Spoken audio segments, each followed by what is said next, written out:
Assalamualaikum warahmatullahi wabarakatuh. Perkenalkan, nama saya Merin Trisdayanti, NPM 20154011004. Saya dari Prodi D3 Kebidanan, Distrik Bina Husada Palembang. Di sini saya akan menyampaikan tentang sistem endokrin.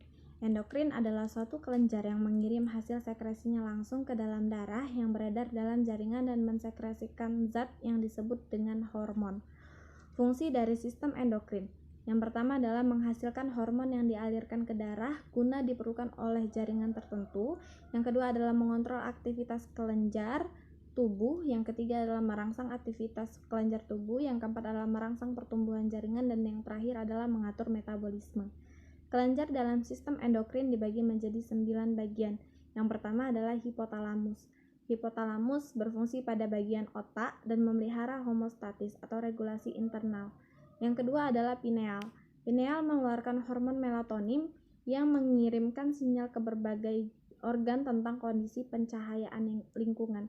Yang ketiga adalah hipofisis atau master of gland yang dibagi menjadi 3 bagian, yaitu hipofisis anterior, hipofisis intermediate, dan hipofisis posterior. Hipofisis anterior terdiri dari endorfin, sedangkan hipofisis intermediate terdiri dari melepaskan hormon melanosid stimulating hormone atau MSH, sedangkan hipofisis posterior terdiri dari oksitosin dan antidiuretics hormone atau ADH.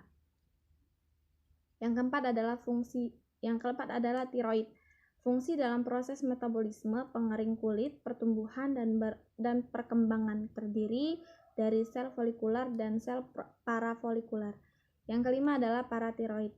Paratiroid berisi 4 kelenjar kecil yang saling berdekatan.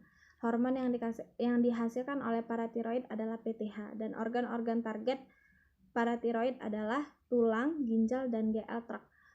Yang keenam adalah adrenal. Adrenal dibagi menjadi 2 bagian, yaitu bagian korteks dan medula. Bagian korteks terdiri dari mineral kortikoid, glukokortikoid, dan androgen, sedangkan medula dibagi menjadi adrenalin dan noradrenalin. Yang ketujuh adalah pankreas. Pankreas mempunyai fungsi ekstokrin, yaitu enzim pencernaan, dan endokrin, yaitu pulau Langerhans. Pankreas dibagi menjadi 3 sel, yaitu sel alfa, sel beta, dan sel asini pankreas. Yang kedelapan adalah testis. Testis menghasilkan androgen atau testosteron yang diproduksi oleh sel intertitaledik pada tubulus semiferus. Yang terakhir adalah ovarium. Ovarium menghasilkan hormon estrogen dan progesteron. Estrogen dibentuk oleh sel granulosa folikel dan sel lutein corpus luteum. Sedangkan progesteron dibentuk oleh sel lutein. Baiklah, mungkin itu saja yang dapat saya sampaikan dari sel endokrin. Apabila ada kesalahan, saya mohon maaf. Dan kepada Allah saya mohon ampun. Saya akhiri. Wassalamualaikum warahmatullahi wabarakatuh.